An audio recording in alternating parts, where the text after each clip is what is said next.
नमस्कार दोस्तों, आपका हमारे channel the speed on rocks में एक बार फिर से स्वागत है। हम लोग जो है बीएड की जो सेकेंड सेमेस्टर की सीरीज चल रही है बाल्यावस्था एवं किशोरावस्था का विकास। तो इसमें आज हम लोग अपना नेक्स्ट अगला चैप्टर पढ़ेंगे, विकासात्मक कार्य एवं प्रभाव। अगर इसके पहले का दोनों वीडियो नहीं देखे हैं तो उसको देख लीजिए। तो चलिए हम शुरू करते हैं। विकासात्मक कार्य एवं प्रभाव, ये हमारा चैप्टर नंबर 2 है, बीएड की सेकेंड सेमेस्टर की सीरीज़ का है।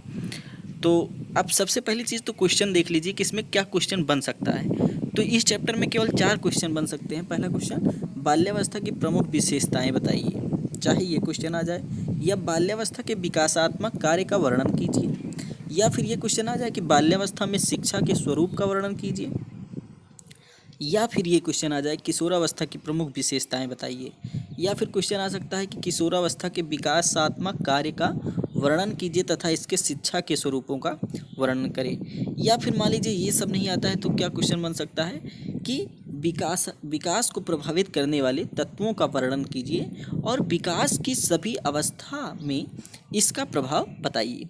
तो इस सब में से चाहे जो क्वेश्चन आ जाए, ये सारा क्वेश्चन इंपॉर्टेंट क्वेश्चन है और इसमें जो इंपॉर्टेंट क्वेश्चन रहेगा वो हमारा किशोरावस्था रहेगा। ठीक, तो चलिए हम डिस्कस करते हैं। तो विकास की अवस्था और विकास के पक्ष। विकास की जो अवस्था होती है वो 3 अवस्थाएं होती हैं।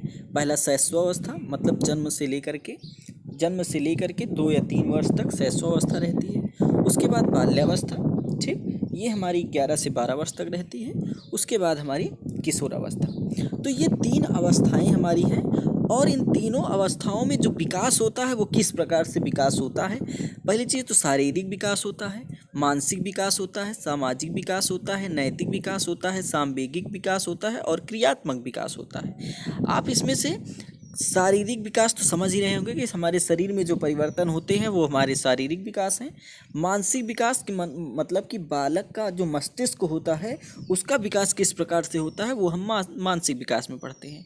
उसी तरह सामाजिक विकास का मतलब ये है कि समाज में उसका क्या परिवर्तन पड़ता है, समाज से बालक के विकास पर क्या प्रभाव पड़ता है, तो वो चीज़ हम सामाजिक पक्ष में पढ़ेंगे।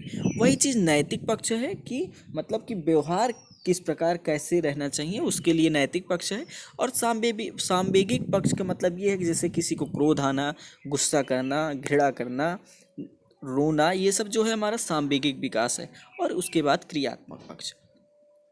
तो ये सब हमारे विकास के पक्ष हैं। वहीं अगर हम आगे देखें तो विकास की अवस्था और प्रभावित करने वाले कारक, मतलब विकास को क्या क्या चीज़ें प्रभावित करती हैं। तो जैसे विकास की अवस्था हमने बताया कि 3 अवस्थाएं हैं, लेकिन प्रभावित क्या करती हैं, जैसे अनुवांशिकता, कि अनुवांशिक गुण भी जो है बच्चे को प्रभावित करता है। दूसरा परिवार किस प्रकार का है ये भी बच्चे को प्रभावित करता है।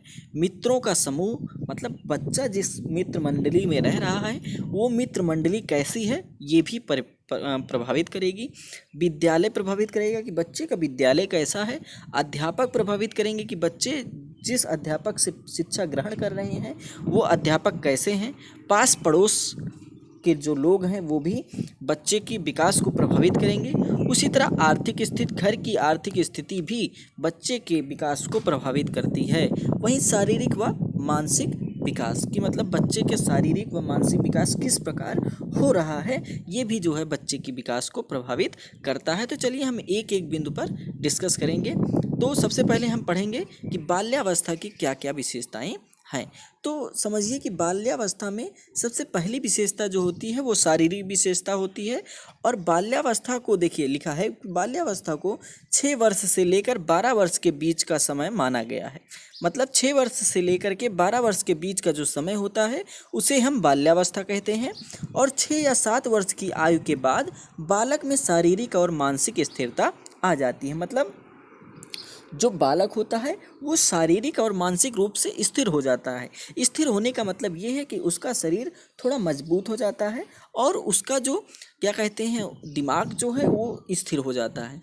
वहीं अगर रॉस की देखें तो रॉस ने क्या कहा है कि रॉस की अगर बात करें तो रॉस के अनुसार शारीरिक और मानसिक स्थिरता बाल्यावस्था की सबसे महत्वपूर्ण विशेषता है। रॉस ने क्या कहा कि शारीरिक और मानसिक स्थिरता बाल्यावस्था की सबसे महत्वपूर्ण विशेषता है। रॉस ने बाल्यावस्था को मिथ्या परिपक्वता का काल कहा है। रॉस ने बाल्यावस्था को मिथ्या परिपक्वता का क्या कहते हैं, काल कहा है। तो देखिए उसके बाद दूसरा गुण क्या है, सामाजिक गुणों का विकास।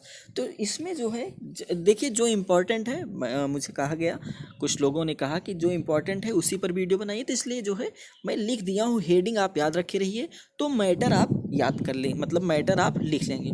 अगला जो इम्पोर्टेंट है वो है नैतिक गुणों का विकास। तो नैतिक गुणों के विकास में देखिए कि स्टैग के अनुसार, स्टैग आप नाम याद रखिएगा क्योंकि स्टैग ने काफ़ी परिभाषाएं दी हैं। तो स्टैग के अनुसार 6, 7 और 8 वर्ष के बालकों में अच्छे बुरे के ज्ञान एवं न्यायपूर्ण व्यवहार, ईमानदारी और सामाजिक मूल्यों की भावना का विकास होने लगता है। मतलब 6, 7, 8 वर्ष के जो बालक होते हैं इनमें क्या अच्छा है क्या बुरा है, और जो है न्यायपूर्ण व्यवहार और ईमानदारी जो है, ये सब जो गुण होते हैं वो बच्चों में आने लगते हैं। तो ये किसने कहा, स्टैग ने कहा। वहीं अगली हेडिंग है हमारी बहिर्मुखी व्यक्तित्व का विकास। मतलब कि बच्चे के विकास जो हो रहा है वो बाहरी दुनिया से कैसे जुड़ा हुआ है। वहीं फिर सामूहिक खेलों में रुचि, इसमें भी देखिए स्टैग ने क्या कहा कि ऐसा शायद ही कोई खेल हो जिसे 10 वर्ष के बालक न खेलते हों। ठीक, फिर वहीं अगला जो है जिज्ञासा की प्रबलता। जो छोटे बच्चे होते हैं उनमें जो है किसी चीज़ को जानने की जिज्ञासा बहुत ज़्यादा होती है। बच्चों में जिज्ञासा बढ़ती है, अतः वे प्रश्न पूछते हैं, यह ऐसे क्यों है और यह ऐसे क्यों हुआ। मतलब कि जैसे बालक को कुछ बताइए तो पूछते हैं कि ऐसा काहे लिए है, ठीक, ऐसा कैसे हो गया। तो ये सब जो प्रश्न होता है, मतलब कि जवाबी प्रश्न पूछते हैं बालक, कि ऐसा प्रश्न कि जिसका जो है सामने वाले के पास कोई जवाब ना हो। तो वो सब है कि कौन सी प्रवृत्ति की वजह से होता है, जिज्ञासा की प्रवृत्ति की वजह से होता है। जैसे मान लीजिए आपने कह दिया कि बेटा वो जो है ज़्यादा गर्म पानी मत पियो, तो बच्चा कहेगा कि क्यों ना पिए, अच्छा उससे क्या होता है। तो ये चीज़, ये प्रवृत्ति जो होती है इसे जिज्ञासा की प्रबलता कहते हैं। अगला जो है वास्तविक जगत से संबंध, मतलब कि वास्तविक दुनिया में जो है उससे क्या संबंध है। तो स्टैग ने इसको भी परिभाषित किया कि बालक अपने को अति विशाल संसार में पाता है और उसके बारे में जल्दी से जल्दी जानकारी प्राप्त करना चाहता है। बालक जो है आ रहे हैं, बालक ज़्यादा से ज़्यादा जो है जानकारी प्राप्त करना चाहता है। फिर वहीं सामूहिक प्रवृत्ति की प्रबलता, अगली हेडिंग है सामूहिक प्रवृत्ति की प्रबलता। ये भी जो है बाल्यावस्था की ही एक विशेषता है। रॉस ने क्या परिभाषित किया कि बालक प्रायः किसी न किसी समूह का सदस्य हो जाता है जो अच्छे खेल खेलने और ऐसे कार्य करने के लिए नियमित रूप से एकत्र होता है जिनके बारे में बड़ी आयु के लोगों को कुछ भी बताया जाता है। फिर वहीं आगे देखें कि किशोरावस्था की विशेषताएं, किशोरावस्था की क्या क्या विशेषताएं हैं। तो ये इम्पॉर्टेंट है, मोस्ट इम्पॉर्टेंट है, याद रखिएगा। इसको आप ज़रूर फेयर कॉपी में लिख लीजिएगा, आप नोट्स बनाते चलिए। हम जो है डेली आपको या 1 या 2 दिन पे वीडियो आपको देते रहेंगे। किशोरावस्था को दबाव, तनाव एवं तूफान की अवस्था माना गया है। इस अवस्था की विशेषताओं को एक शब्द परिवर्तन कहा जा सकता है। मतलब कि किशोरावस्था को एक दबाव की अवस्था माना गया है। जैसे परिभाषित किया है कुछ वैज्ञानिकों ने या विद्वानों ने, क्या परिभाषित किया है देखिए, बिग व हंट के शब्दों में, किशोरावस्था की विशेषताओं को सर्वोत्तम रूप से व्यक्त करने वाला एक शब्द है परिवर्तन। मतलब किशोरावस्था का मतलब होता है परिवर्तन। परिवर्तन किस प्रकार का होता है, शारीरिक परिवर्तन होता है, सामाजिक परिवर्तन होता है और मनोवैज्ञानिक परिवर्तन होता है। अगर हम बाल्यावस्था की बात करें तो बाल्यावस्था की जो विशेषताएं हैं वो क्या क्या हैं। पहला शारीरिक विकास, दूसरा मानसिक विकास। जैसा कि हमने बताया स्टार्टिंग में, हमने बताया है कि जब भी किसी में विकास होता है तो विकास किस प्रकार का होता है। जैसे शैशवावस्था की अगर बात किया जाए, बाल्यावस्था की बात किया जाए, किशोरावस्था, तो किशोरावस्था में भी वही शारीरिक विकास, मानसिक विकास, सामाजिक विकास, नैतिक विकास, सांवेगिक विकास और क्रियात्मक विकास, यही विकास जो है इसमें भी होने हैं। तो वही चीज़ हमने लिखा है, क्या क्या लिखा है कि शारीरिक विकास, मानसिक विकास, घनिष्ठ व व्यक्तिगत मित्रता, व्यवहार में भिन्नता, स्थिर व समायोजन का अभाव, काम शक्ति की परिपक्वता, समूह का महत्व, अपराध का विकास, स्थिति व महत्व की अभिलाषा और व्यवसाय का चुनाव, ये सब जो है बाल्यावस्था की विशेषताएं हैं। ठीक, तो आप लोग जो है देखिए, मैं रुक जाता हूँ, ऐसे जैसे रोक दिया हूँ। अब इस समय स्क्रीन पर कुछ नहीं है, आप इसका स्क्रीनशॉट ले सकते हैं ताकि जब आप फेयर कॉपी बनाएं तो उसमें आप इसको नोट कर सकें। तो चलिए इसकी विशेषता पे चर्चा करते हैं। पहली विशेषता हमारी है शारीरिक विशेषता। शारीरिक विकास कैसे होता है किशोरावस्था में, तो उसको समझते हैं। किशोरावस्था को शारीरिक विकास का सर्वश्रेष्ठ काल माना जाता है। मतलब बच्चे में शरीर में जो भी परिवर्तन आते हैं, जो अंतिम परिवर्तन होता है वो किशोरावस्था में होता है। किशोरावस्था में ही बालक की जो ऊंचाई होती है, बालक की जो मोटाई होती है, ये सब जो है इसी में निश्चित हो जाती है। तो इसीलिए इसको सर्वश्रेष्ठ काल माना जाता है। इस काल में किशोर के शरीर में अनेक महत्वपूर्ण परिवर्तन होते हैं।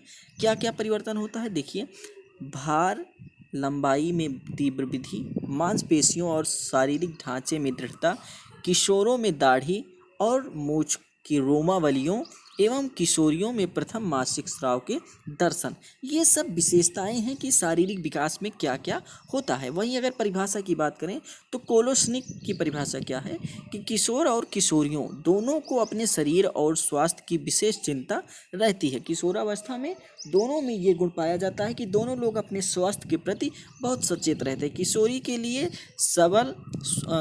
के लिए सबल स्वास्थ्य और किशोरियों के लिए अपनी आकृति को नारी जातीय आकर्षण प्रदान करना महत्वपूर्ण होता है। ठीक, तो अगला जो है हमारा वो है क्या, मानसिक विकास, जो कि हम अपने नेक्स्ट वीडियो में डिस्कस करेंगे। ठीक, तो ये देखिए आपकी जो है ये एक स्पेशल सीरीज चल रही है।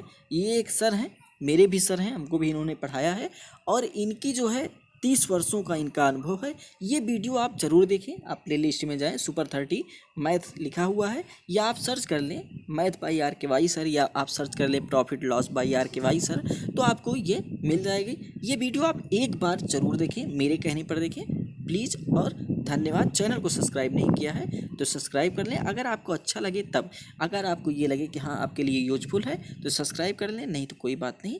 धन्यवाद। लाइक और कमेंट ज़रूर करें कि आपको ये वीडियो कैसा लगा।